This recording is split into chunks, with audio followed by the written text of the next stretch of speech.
Thank you so much for joining us today for our webinar, everyone. We've got a great team collaborating together to provide you all with some advice and insights on cybersecurity during times of international turbulence and unrest. And yes, I am referring to the current situation overseas between Russia and the Ukraine. So some housekeeping items I want to cover before we begin. Quick intro to myself. My name is Caroline Wood, and I work at NetGain Technologies as a marketing administrator, and I am going to be moderating the webinar today. Questions are encouraged throughout the webinar. Use the question option in GoToWebinar. Should be at the bottom of your screen or however you have your screen oriented, and you're going to use that to submit any questions or comments throughout the webinar.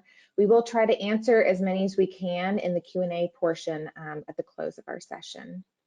A recorded version of the presentation will be sent to all registrants, and it's going to be made available on the NetGain website as well. And we will be sharing all this information via email with all of those details over the next couple of days. Finally, if you've got any questions about the content or topics we go over in this webinar and we know we're not able to address it at the end, please feel free to reach out to us. We'd be happy to meet with you or share additional content and information about these security topics and more. So be in touch. So let's get this cybersecurity party started. So I'm going to begin with some general introductions to our security experts. We're going to be weighing in on the topics we're going to be covering today. So we've got representatives from both NetGain Technologies and Artic Networks with us, and they both have a lot of background and experience in cybersecurity. So they're going to have some great information and insights to share with us. So let's go around the room and I will let them introduce themselves, their roles, as well as a little bit about their background experience. So I'm going to give the floor to Jon Halar first. Jon, please introduce yourself. Thank you, Caroline. Happy to be here. So my name is Jon Halar. I'm a senior sales engineer at Artic. Been there about a year now. Before that, I've worked in the industry in different facets with Cisco as well as Fortinet and SE role, and really kind of grew up in healthcare working around security and infrastructure design around networking. But happy to talk about these topics today. Thanks, Jon. And now I'd like to introduce NetGain's very own Scott Logan. Hey, thanks, Caroline. I am the Director of Security for NetGain Technologies, and I have been with NetGain now for 14 years, and I have been in some level of technology probably for the last 30 plus, not to give away any ages, but I look forward to today's conversation as well. As Jon was saying, this is a much talked about topic out there on the news, and so let's get into it. Appreciate it, Scott. So now that we have introduced the team, let's move into the actual content of the webinar. Today, we're going to be delving into the current state of affairs regarding the Russia and Ukraine dispute, which is continually evolving overseas and here in the US, especially as more countries and agencies become more engaged in this conflict. So this webinar will focus on what the situation looks like on an international scale, how the situation is playing out on a national level, and what you can do today to better protect your business as the situation continues to evolve. We're also going to cover some cybersecurity best practices and suggestions for what you can do today to better protect your organization. And finally, we'll have that time for open Q&A where we'll cover some of your questions and comments. So let's begin by breaking down what the situation looks like overseas and how the current events in Russia and the Ukraine are playing out in the cyber world. So Scott, I'm going to give the floor to you first. Can you give us a bit of a history lesson with this conflict? Sure can, Caroline. Before the Russian-Ukraine conflict, Russia had been making attacks against the U.S. long before that. Actually, if you go to just January of this year, the FBI and the CISA announced that there were 52 separate entities that were attacked with a Russian-based attack called Ragnar Locker. This ransomware infected critical manufacturing, energy, financial services, government, informational technology sectors were all influenced by this attack. So this has been going on long before the Ukraine-Russian conflict. But after that attack came out in January, around the middle of January, they released a cybersecurity advisory to try to raise awareness. Now, this wasn't the Shields Up campaign. This was a just generalized, hey, let's be on guard. Things are happening right now that's a little bit elevated in an attack, so you need to be prepared. So then the war started, and pre-war, Russia started to test some of their attack surfaces at Ukraine. Now, this is nothing new. They've been attacking Ukraine for quite a while. Actually, back in 2015, they briefly shut down a large portion of the nation's power grid just to show that they can. And so in pre-war, they started to do some more focused attack. These attacks were introduced by using a hermetic wiper in the effort of trying to be destructive against assets that they were able to gain access to. These hermetic wipers were basically DDoS style of attacks, trying to cripple businesses in the effort of doing a focused attack. They went after banks and ministries and military organizations within the Ukraine, just strictly trying to destroy. John, for our audience here, can you explain a little bit more about a DDoS attack? Yeah, so a DDoS attack or denial of service attack is really utilizing multiple computers or multiple origination points to kind of overload or take something offline where it can't respond to all the requests at once. So what we kind of saw with this hermetic wiper and that destruction over there was that kind of a change in malware, where before it was around data exfiltration or ransomware where they're trying to get some type of monetary value out of corporations. This got, to your point, was destruction. This was to shut down critical infrastructure, shut down government ability to communicate effectively with the online network. One of the things that we've done here at ArcWolf is design the IOCs, or the indicator of compromise. We can see these types of things come to attack. And really at this point, we haven't seen any of these attacks move from the Russia-Ukraine conflict outside of it. So it's very much contained within there. But as we both know with malware, there's nothing geopolitical around it. Once it's created and out there, it can move outside those boundaries as fast as it needs to. So really the idea is looking in there, seeing these types of attacks that kind of change to where it's built around kind of destruction of property. I think one of the interesting things researching this is that it would leave behind a fake ransom note. So it would say, hey, go ahead and send money to this Bitcoin address or whatever they were trying to send it to. But at the end of the day, the data was still wiped and it was unrecoverable.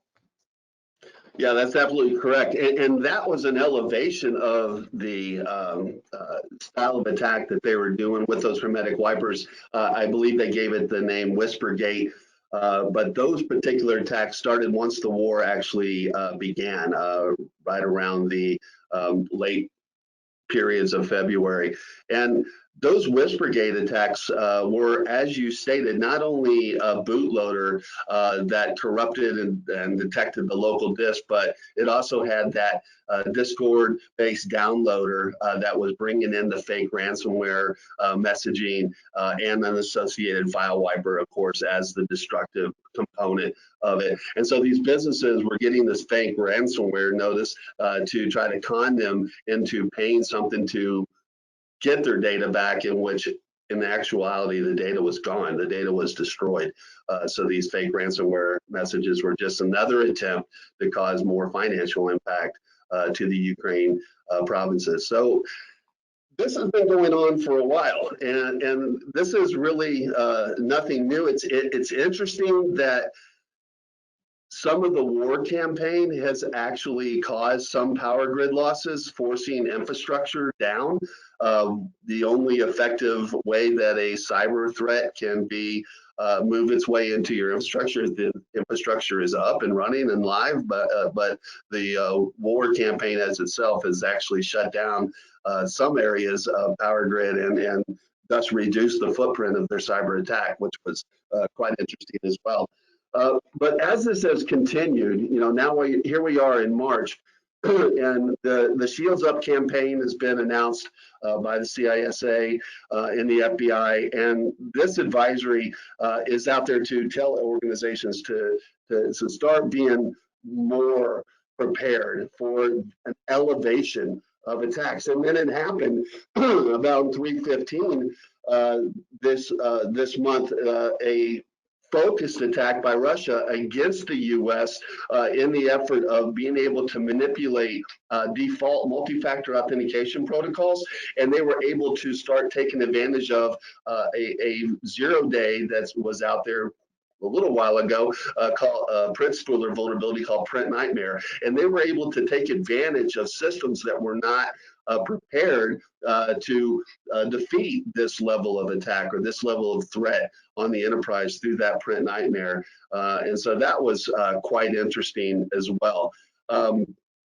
There was also a rise in the effort of trying to manipulate some of the hardware that is distributed through the US. Now, what do I mean by that? So a while back, and this has been going on for a while, but a while back, they discovered that some of the firewalls that were being manufactured, and in one particular instance, it was WatchGuard, they actually had injected code into those devices and basically were developing the capability of forming a botnet and taking control over these devices. And that became more and more recognized as we started to approach the war, that what if they actually were able to take on these devices, take over the control or configuration of these devices, and opening more doors in infrastructure that was previously believed to be protected. That's ideally very threatening. And one of the things that a lot of businesses did, of course, was these vendors went out and they immediately produced updates in their firmware and in their design or configurations of their devices to be protective. But a lot of businesses just haven't taken the time to update that firmware, thus leaving that level of attack open to attack. Those are the types of things that are existing out there. I saw a very interesting comment that was out there that said that once cyber action is committed, once you put malware out there into the wild, it has no geographical boundaries.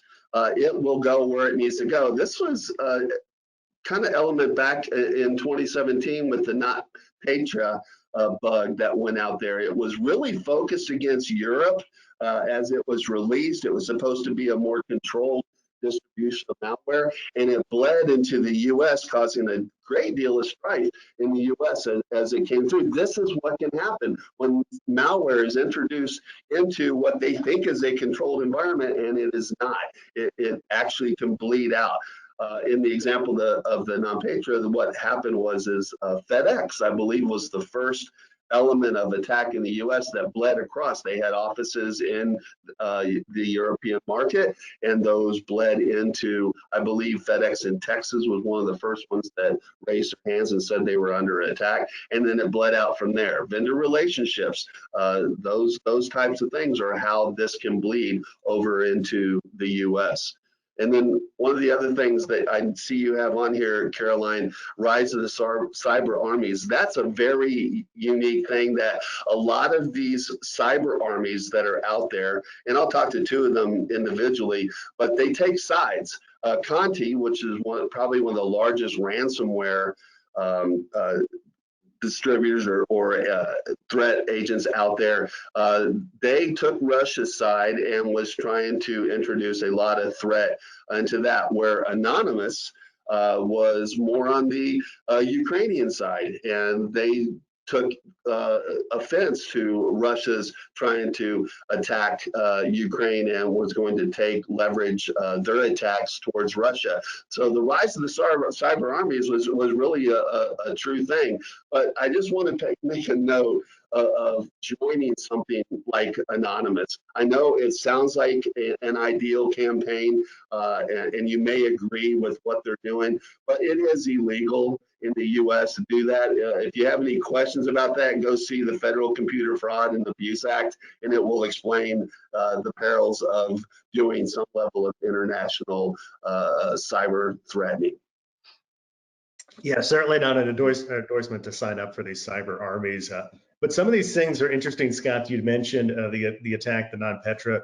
VPN filter was really one of the originations of the WatchGuard attack. And we saw that kind of evolution towards what they consider is Cyclops Blinks now. Now, in cybersecurity, there's a bunch of strange acronyms in the way they label the malware, but the idea there is still the same of where they can capture those entities and use resources that might be other companies to build out this botnet, to build this essentially sleeper agent out there so they can kind of turn these on and activate them. So it's kind of paramount to understand the risks and what manufacturers are putting out there as far as patches go. And then to kind of hit on one point real quick on the supply chain, I think we've all seen the effect of this as far as prices moving around. But really what we've seen from a malware point of view is now that these individual organizations, instead of targeting one business in one vertical, they can now target the supply chain of that vertical and impact the entire thing.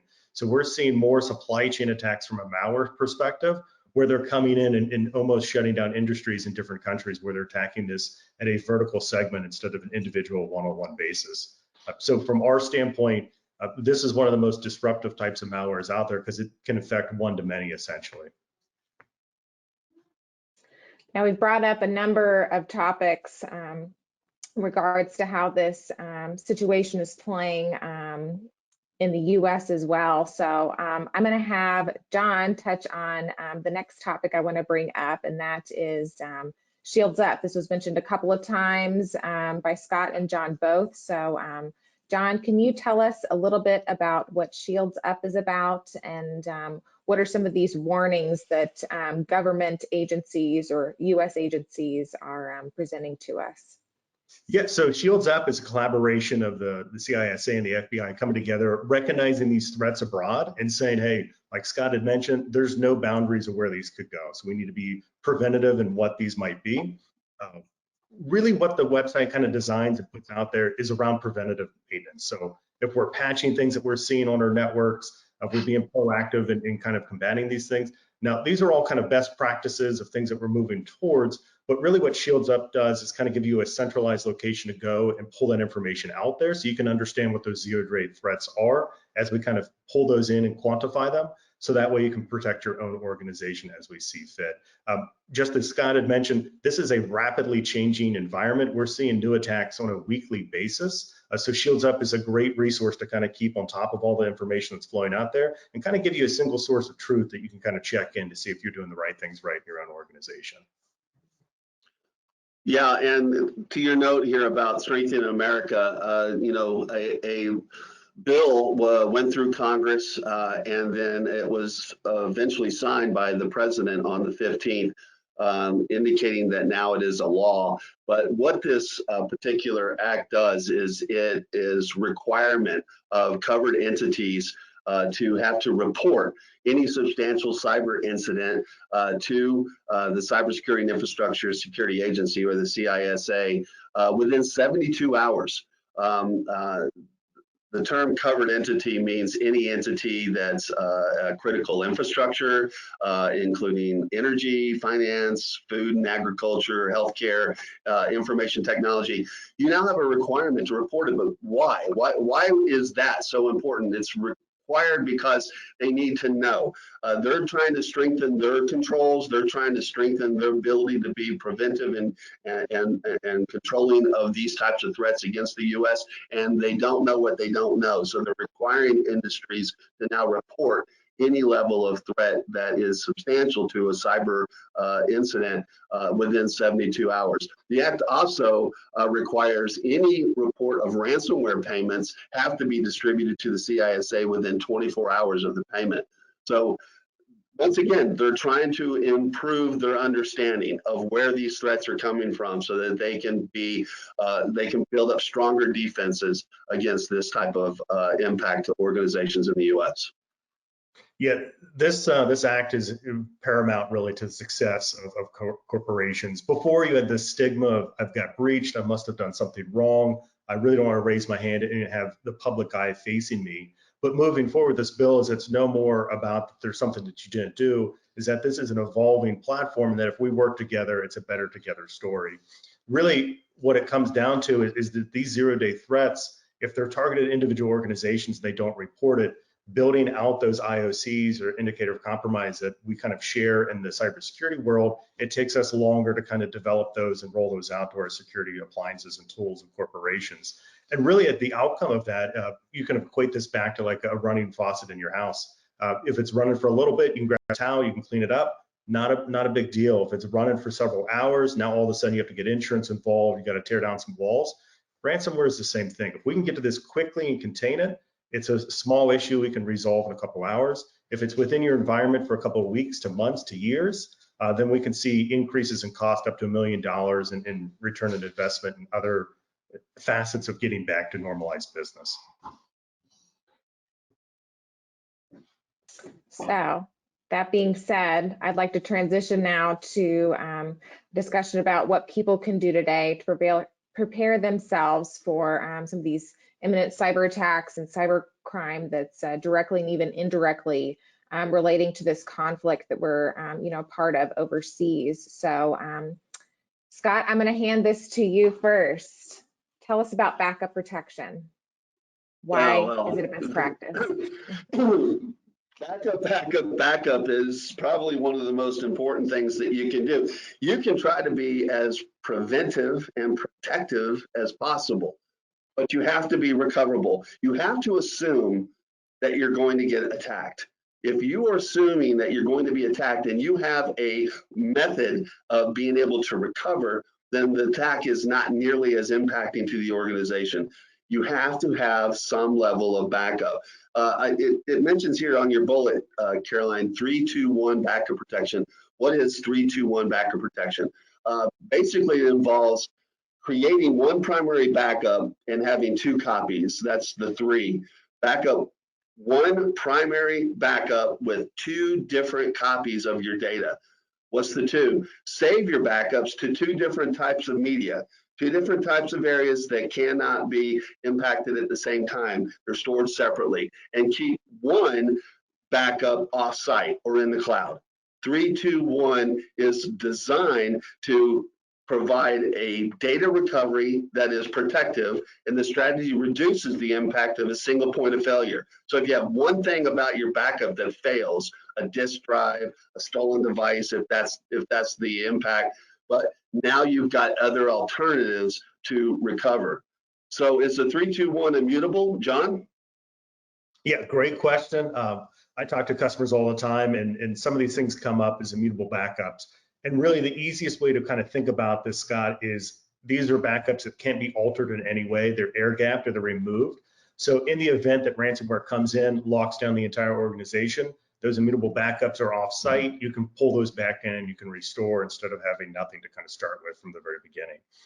That's one of the top bullet points on the Shields Up campaign. And as we kind of move down here, breach awareness, it's paramount to really understand when a breach occurs at the organization so you can react quickly to it. Kind of going back to that water example, the longer we let these things last, the harder it is to kind of get back to normalized behavior. So here at Artic Web, we have what we call managed detection response, where we're pulling all the logs and events across all of your security appliances, and they're doing correlation across that so we can threat hunt proactively and find these things quickly as possible. I had one customer, it was an incident that happened, a cyber attack locked down all their information, and I sat down with them and said, hey, how did this come in? What tool caught this breach when it first happened? And he was like, to be honest with you, John, nothing caught it. We got a printer printed out. You've been hacked with a Bitcoin address on all the printers in the organization. So breach awareness is paramount really to stopping this. And this even goes back to the Cybersecurity Act that we've seen come through here. The more that we're aware of these attacks, the better we can respond to them. Breach awareness is kind of difficult. I mean, IT guys have to go to bed, right? They have to sleep. How are you supposed to keep eyes on your infrastructure on a 24/7, 365 basis? So programs that are designed to deliver that, similar to the Artic Wolf SOC as a service program, is designed to keep eyes on your infrastructure. And I'm not just talking about server logs or logs that exist from the endpoints. I'm talking about network traffic throughout. I'm talking about efforts that exist at the firewall level that are trying to breach into your network and can be identified, and maybe action can be determined against that particular threat. That's the type of breach awareness that most businesses simply do not have incorporated. They have downtime in their IT watching or their IT management within their infrastructure, and that's where the attackers hit. The attackers don't have a clock. They don't work 8 to 5. They work anytime during the night and day, and they will initiate an attack without any level of understanding or any level of awareness. If you're not looking, if you're not putting eyes to that infrastructure, then it is a possible threatening event within your infrastructure, and you have to be protective of it. And that includes endpoints and servers as well. Having advanced threat recognition occurring at your endpoint, having advanced threat recognition occurring at your servers is extremely important of being able to determine if something bad is happening. And if you can know that something bad is happening, now you can be proactive in the prevention of that attack. If you're not looking at those logs, if you're not paying attention to what's actually going on at the endpoints or at the servers, then you're creating the situation where you may be under attack. And if you have a good enough system, similar to the Artic Wolf MDR platform, that can actually isolate the device if it's recognized as threatening, that's another level of prevention. Now you've been able to improve your ability to stop an attack from happening simply because it was recognized as threatening and taken offline and no longer being able to talk or impact your network. Yeah, I mean, that's a great point. Being able to isolate the attack and kind of mitigate before it propagates throughout the network is great. And kind of moving down here on MFA, this is one of the things that the Shields Up campaign kind of highlighted, because multi-factor authentication is really a password is something you have, MFA is something that you know, and together you can kind of protect yourself. So that way, if your username and password has been scrubbed and it's out there, having a physical device that you also have to press OK on or type in a key gives that two-factor authentication to kind of lock down things before people get into the organization. A lot of times you're using cloud assets or even software as a service. Protecting those assets from whatever the breach might be is paramount, because we're seeing a lot of brute force attacks or even like geo IP address logins, and simply putting MFA on all the different devices is key to kind of locking down your security posture overall. And that kind of rolls right into password management. I know talking to individuals, you're utilizing the same password on one website, the same one for your laptop. It's easy, but within security, there's always that abrasive. If it's easy, then it's easy for the bad guys as well. So what we kind of recommend is a password manager, so you have one password that protects the rest of them, and then utilizing unique passwords across the entire landscape, be it in your personal or business life applications. Really what we've seen over the last couple of years is breaches at individuals targeted, like T-Mobile had a breach, around 20 million accounts were stolen. And what happens in the anatomy attack is that they'll get these username and passwords, and then they'll use them against everything they can tag to you. So either be business, personal, they'll brute force attack all of those. And without MFA kind of front-ending that, they'll get into those organizations and kind of move about and go past the very first endpoint or server security, because now they got username and password to kind of get inside there. Man, I love password managers. I can't remember all my passwords, and my passwords are very long and complex. There's no way I can put them to memory. So I have to have something that helps me keep track of all of those different points of access or authentication to assets that I need to work with. And MFA, if you reached out to the FBI and you said, hey, what is the one thing that I can do to immediately improve the protection for my business? They're going to tell you MFA.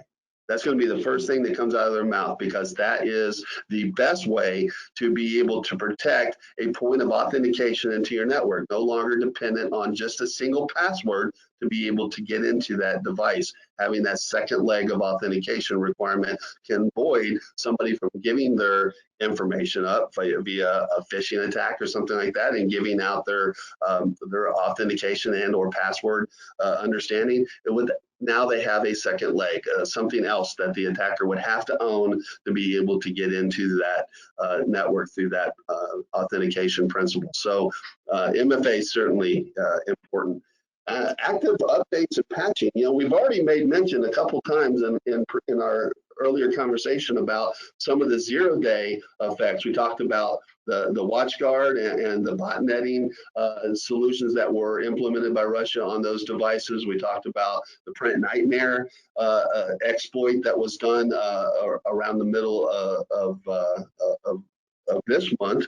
And those are things that could have been preventive if proper updating and patching had been implemented by those organizations. You have to make sure that you're downloading and uploading the latest security updates, the latest firmwares that are out there to be preventive. These 0 days come in and they're impactful immediately, but almost right on the heels of them being recognized, new updates come out in order to protect that asset from being manipulated. And if you're not actually deploying those patches and actually deploying those firmwares, then you're going to be subject to the attack. And I know a lot of organizations depend heavily on WSUS or WSUS as a patching control, but that really only focuses on the Microsoft level applications and OS leveling. It does not have a lot of the third-party controls that may exist within your enterprise that are subject to attack.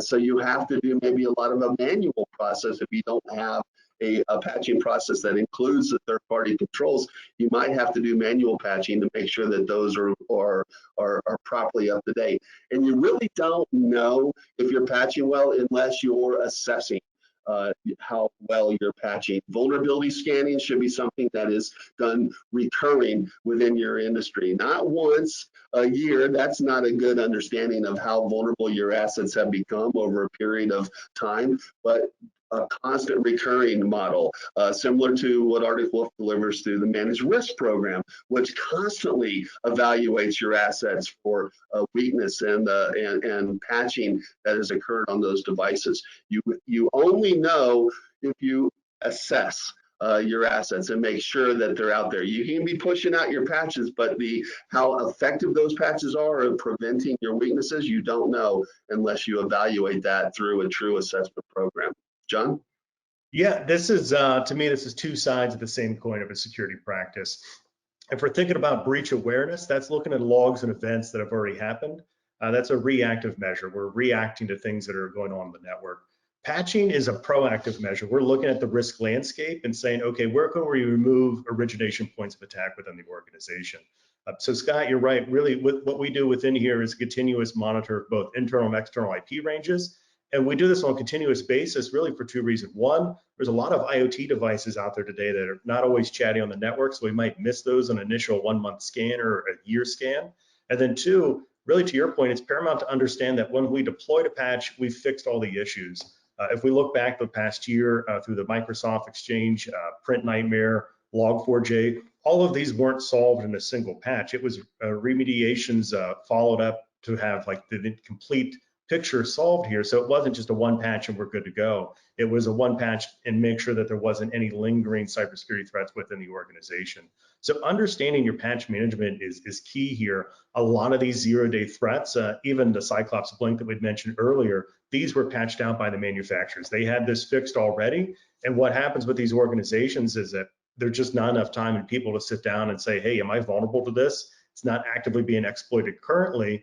So maybe it kind of gets shoved under the rug and you focus on the next thing that you have internally to do. And that's really why it's important to have someone working there looking at your environment, not only from a logging perspective, but what the risk might be that you're not aware of out there coming in.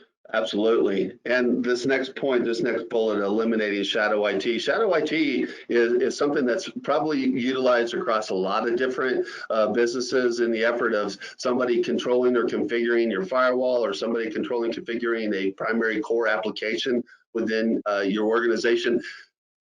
The more the IT team doesn't have understanding and or control over these areas, they become areas of possible compromise. IT team needs to be very understanding about who has access to configure what within your enterprise. And it's not bad that they're taking that measurement of control, but it's certainly important to know what it is that they're doing so that you're aware of those configuration changes that are associated to your enterprise. IT needs to be an understanding. You should be using proper change management control in order to understand anytime there's an infrastructural change within your enterprise. It should not be done without your understanding. And so eliminating or at least minimizing shadow IT controls is certainly super important in your enterprise. And the next bullet, attacking or attack preparedness. This just goes back to the idea that you need to assume that you're going to be attacked. You need to exercise your disaster recovery capabilities. You need to exercise your incident response planning. You need to have an understanding that what you're going to be able to do in the effort of attack is what your business is expecting you to be able to do. So there needs to be an alignment to your business continuity modeling. And these types of preparations, these types of strategies, doing unique tabletop modeling to express, hey, if this happens, if it's a ransomware event, what are my procedures? What is going to have to happen in order for me to recover? And do all those procedures available to me? And all the personnel that's going to be required to execute those procedures, are they going to be available to me? And what if one piece is missing? How is that going to look and feel? What's going to be our ability to recover? And does it meet the windows that our business is expecting us to be able to recover in? Those are referenced as RPOs or RTOs, recovery point or recovery time objectives. But you have to be able to make sure that what you can actually deliver through your backup controls meets those obligations according to what business is mandated you to do. And if they don't, then you need to be able to express to business leaders that, hey, our RPOs and RTOs are out of sort with what we can actually deliver based on the backup controls that we've been provided. Maybe that's an elevation that you can get some assistance to include additional budget to your backup process to improve those times and get within the windows that they're placing upon you. But being prepared, being able to detect through advanced threat programs, being able to verify your recovery through your backups, being able to evaluate your incident response planning are all super important to being able to be preventive in the effort of an attack. Yep, Scott, I couldn't have said it better. Really, all of our services are front-ended by a concierge team that's dedicated to the organization. And the idea behind that is really attack preparedness, where we're doing tabletop exercises, we're testing those backups, what's it look like after hours, who are we calling? We kind of design these around escalation playbooks because really depending on PTO or who you've hired, it might change who we need to call and escalate and get the people on the ground quickly.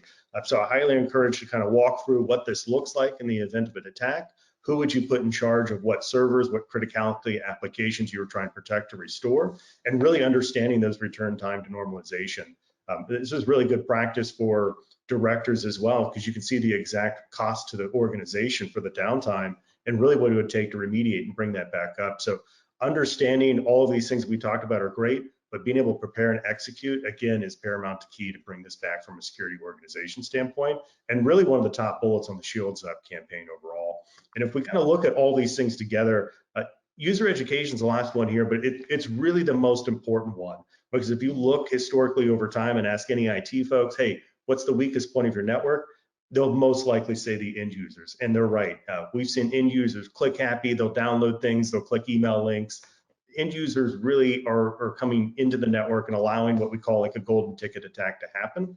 So around end user education is trying to level their understanding of these attacks out there. The terminology changes quite a bit, the attack vectors change quite a bit. So we need to make sure that as we put out patches for firewalls, endpoints, servers, we're making sure that from the human standpoint, we're taking that human resource and educating them on these attack vectors as well. Yeah, and there are programs out there that can actually elevate the understanding or the awareness that your users have about cyber threat, what it looks like, how it feels, what they're supposed to do. Those exercises is how you improve the awareness for your end users. Artic Wolf has a managed awareness program that actually distributes phishing tests constantly throughout your enterprise, evaluating the understanding of your users with training programs built around them so that you can not only bring them awareness, but you can educate and improve. These programs sometimes, I think, from an end user's point of view, they're looked at as punishments, but they're really not. The ideology behind it is to educate and understand. Once we made the big shift after COVID into a remote workforce, cyber awareness was much more a requirement for industries because there is just a drop by the end users when they're working from home. They're not in the business office. They're not in the business mindset. They may be distracted at home from the kids, the dogs, somebody at the door, whatever. And that's when the mistakes happen. That's when they're caught off their guard and those attacks come in, those phishing attempts come in, they look legit. And feel legit, and they click on it, and now we've got strife in the organization based on that click. And so you have to take an effort to improve the understanding of your users to be prepared for some level of threat to come in through their emails, through smishing campaigns, which is texting through your phone, or vishing campaigns, which is phone calls. A lot of the vishing campaigns that are out there actually set up the phishing campaigns. They'll call, they'll kind of set an expectation of an email that's going to be sent. Therefore, when the user receives the phishing email, a false sense of security about it has already been established by the attacker. And now the user is going to be under compromise because they were expecting it. They thought it was something legit. So a lot of these campaigns are very tricky. The only way that you can improve the prevention of those types of attacks is to increase your awareness. Yeah, absolutely. We've seen an increase not only in businesses being attacked through the end user, but in personal as well. So having this education works across both spectrums in both your personal banking life as well as your business life, where we're seeing cyber attacks. And in some cases, this is a multi-billion-dollar industry for the bad actors out there to build these campaigns and come after end users that aren't aware of what these cyber threats look like and to extract money or somehow scam them out of it. I would say probably one of the biggest takeaways I get from this point, particular user education, is that it's active education and it's regular. You know, as they've brought up multiple times through these, various topics that we've covered, it's you're not going to hit a point where it's like, okay, now I'm safe.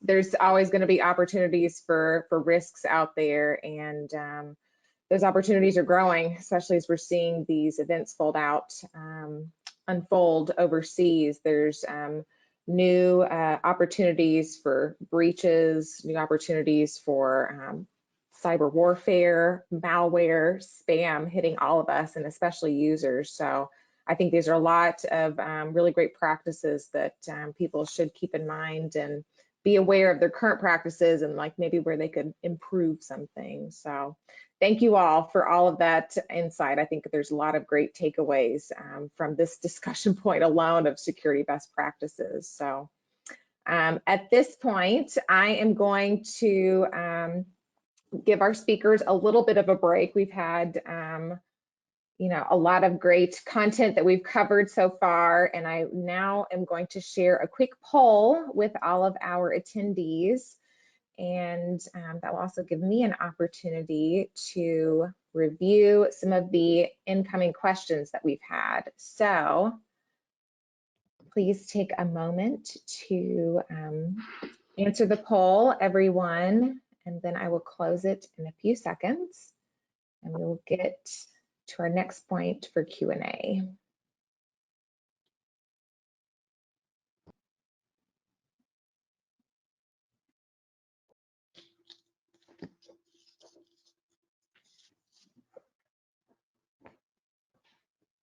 Wait a few more minutes. Maybe not a few more minutes, maybe like 10, 15 more seconds. Hey, Caroline, I do want to emphasize that on the user education, it's not just a bottom-up campaign. It's a top-down. It really needs to be focused. It needs to be focused by the leaders of the organization as well. CEO compromise and efforts towards that. They usually do a level of phishing that's against the leaders of the organization so that they can try to influence the other users in the organization to do something malicious in the enterprise by impersonating the CEO or something to that effect. So make sure that once you initiate a campaign like that, that it's practiced across the board and not just the end users. Yeah, that's a great call out, Scott. Yeah. Okay, a couple more seconds, guys, and then I'm going to close out the poll.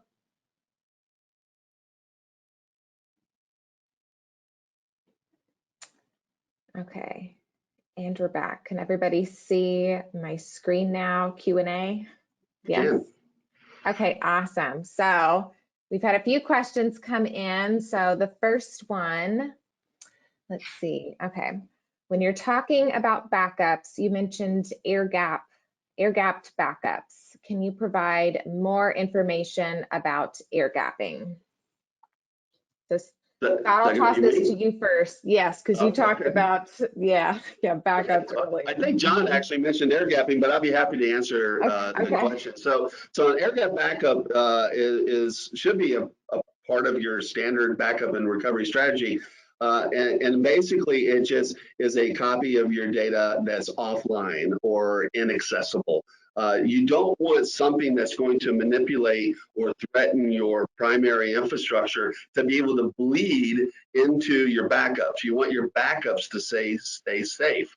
That's part of the immutable backup process that John was referring to. And this can be done a couple different ways. It can be taken to a source that's immediately removed from online and no longer accessible. It can be done through the methodology of access. So simply by not using an account that exists in your primary domain that can access or manipulate the backup content. Maybe the backup content should be a completely separate account, not within the domain, so that a control of compromise that exists there can bleed over into it. John?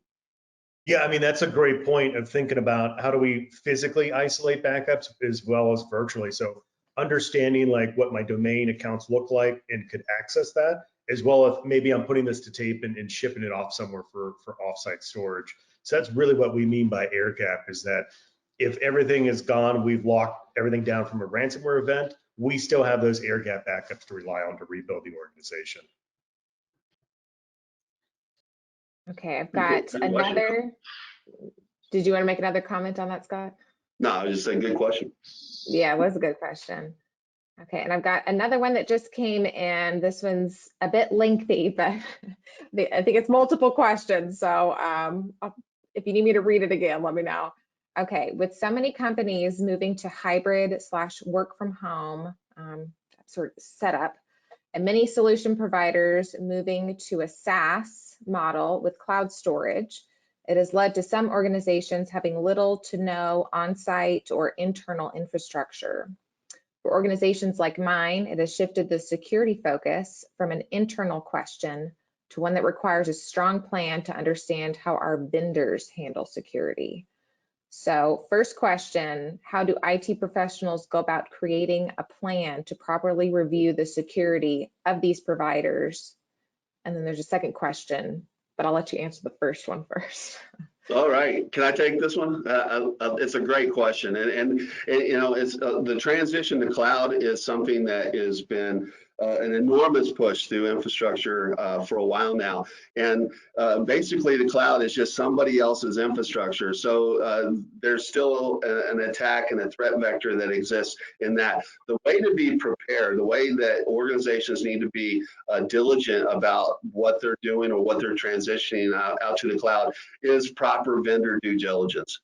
Making sure that whoever is hosting your infrastructure, wherever your infrastructure reside, that you're actually verifying with them that they are doing what is required of data protection. Maybe it's a compliance level requirement, or maybe it's just your standard infrastructure level requirement, but you have to do a vendor due diligence against them. You want to make sure that they're doing risk assessments against data protection, that they're doing configuration evaluations on their setup. Maybe it's storage up in AWS or something like that. You have to make sure that those are properly configured if they're going to hold your data, and evaluation of maybe some of their other compliance requirements that you need to have. But vendor due diligence is your requirement of keeping information stored in someone else's infrastructure, or AKA the cloud. Any vendor relationship should be under a diligent amount of vendor due diligence. And if you're not doing that, and if you're under compliance and you're audited, they're going to hold you firm to it. They're going to make sure that, hey, are you evaluating any relationship that you have to your infrastructure, whether that's hosted or whether that's just maintenance of your infrastructure? That are you processing what they're doing about the data protection? And do you have that information available to you for your audit? Because they're going to stick you for it if you don't have it.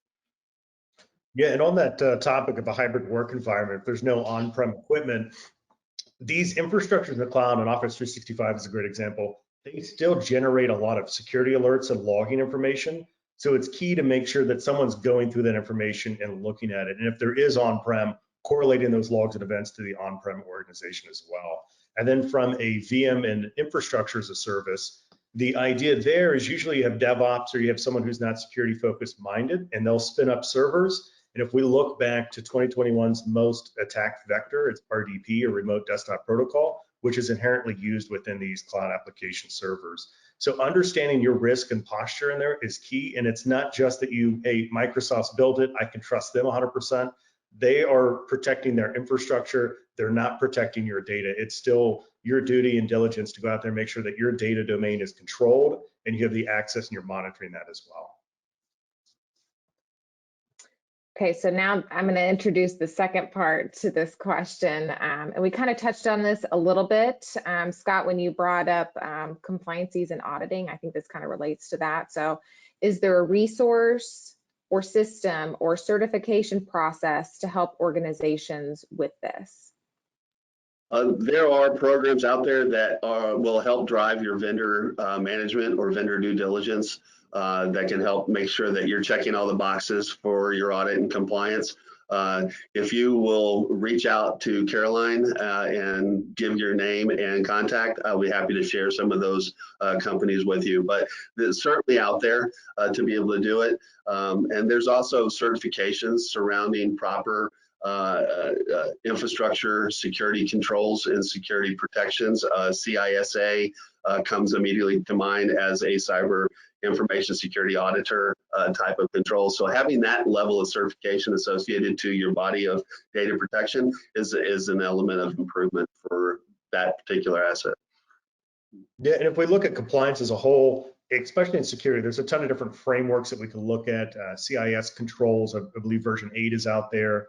We can also look at the NIST cybersecurity framework as well. And most of those are just guidelines to kind of help you figure out, am I doing the right things right for my organization? Not necessarily an in-step, but really just a journey along the way. So kind of working with a partner in this and making sure that you're hitting all the right steps, you're ingesting all the right logs, and you're kind of controlling your hardware and software assets across the network can go a long way to being either compliant to yourselves, or if you have a cybersecurity insurance company working towards being compliant to what they're trying to behold you to.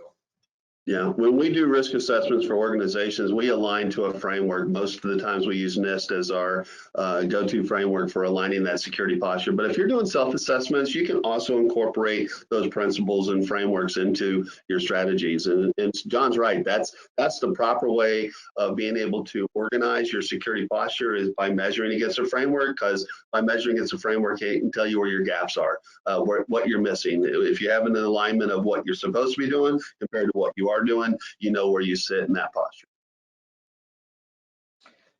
Thank you, Scott and John, for the feedback. I thought that was a great question that they asked. Yeah. Mm-hmm. Very good. Okay, so we've got, we definitely have time for at least one more. We'll see how much conversation this opens up. So here is another question. Are security assessments valuable to discover unknown threats in existing environments?